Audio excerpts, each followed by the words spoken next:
কি হলো এটা? হ্যাঁ, ঝ হয়ে গেল। এরকম যদি কি হলো এটা? কি হলো? ধ, ধ হয়ে গেল। লিখে দিই তাহলে এটা কি হয়ে গেল? হ্যাঁ, অ, দেখো অ হয়ে গেল, আ হয়ে গেল। তাহলে একটা থেকে কত কি হয়ে গেল? ড হয়ে গেল। এবার ডয়ের এখান থেকে যদি আমি একটা এইভাবে কি হয়ে গেল?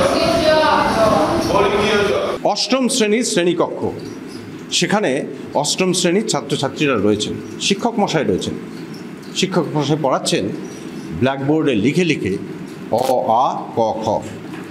যারা 2 বছর বাদেই মাধ্যমিক দেবে তারা জানে না অ আ ক খ। তাহলে শিক্ষার হাল এখন এই মুহূর্তে কোন জায়গায় সেটা এই ক্লাসরুমে এসেই স্পষ্ট হয়ে যায়।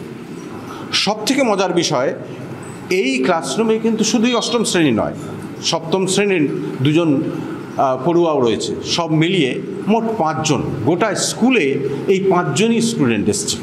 এই গুটি কয়েক পড়ুয়াকে নিয়েই স্কুল চালাচ্ছেন এবং একে একে একের পর এক স্কুল বন্ধ হয়ে যাওয়ার মতো এই স্কুলটাও কি উঠে যাবে? এখন এই প্রশ্নই উঠছে। একই উদ্বেগের মধ্যে রয়েছেন শিক্ষকরাও, কিন্তু হেলদোল নেই শিক্ষা দপ্তরের বা জনপ্রতিনিধিদের। কি শিখছিলে তোমরা এখন? ব্যাকরণ। ব্যাকরণ কি কি? ব্যঞ্জন বর্ণ স্বরবর্ণ। হ্যাঁ, ব্যঞ্জন বর্ণ স্বরবর্ণ। স্বরবর্ণ ব্যঞ্জন বর্ণ। স্বরবর্ণে কি শিখলে? কি পড়ছিলে? মানে শিখছিলে? হ্যাঁ। আর কি? ক খ।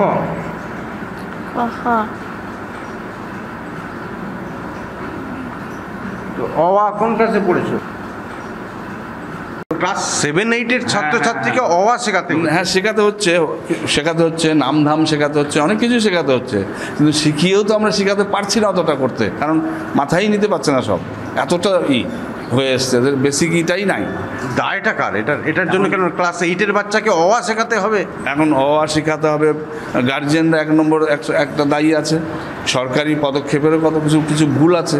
কারণ এই যে পাস ফেল নেই, পাস ফেল না থাকাতে এরা পড়াশোনার আগ্রহটা হারিয়ে ফেলছে।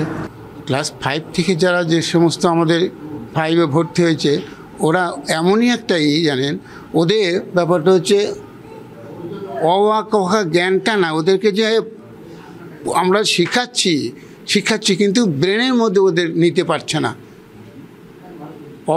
অ উল্টো করে লেখে। আমাদেরকে আরও চেষ্টা করতে হবে, আমাদেরকে মানে আস্তে আস্তে। কিন্তু সব থেকে সর্বোপরি কি, একদিন স্কুলে আসে, 4 দিন আসে না, স্কুলে তারা কন্টিনিউয়াস আসে না, যার ফলে পড়াশোনাটা একবারে পিছিয়ে পড়ে। ছেলে মেয়ে পড়ে মানুষ হোক, এটা ইচ্ছা ওদের নেই আমার মনে হচ্ছে। যেটা শুধু স্কুলে যে সুবিধাটা মমতা বন্দ্যোপাধ্যায় দিচ্ছেন সেটা গ্রহণ করার জন্যই ওরা যাচ্ছে। স্কুলের সুবিধা বলতে বইপত্র পাচ্ছে, স্টাইপেন্ড পাচ্ছে, খাবার পাচ্ছে, হ্যাঁ, দুপুরবেলার, সেটার জন্য যাচ্ছে। অভাবের জন্য হয়তো যাচ্ছে, স্কুলে পাঠাচ্ছে, কিন্তু লেখাপড়াটা তাদের কাছে মুখ্য নয়, এটা গৌণ হয়ে যাচ্ছে। মালদা থেকে ক্যামেরায় মুজিবর শেখের সঙ্গে শুভতোষ, TV9 বাংলা।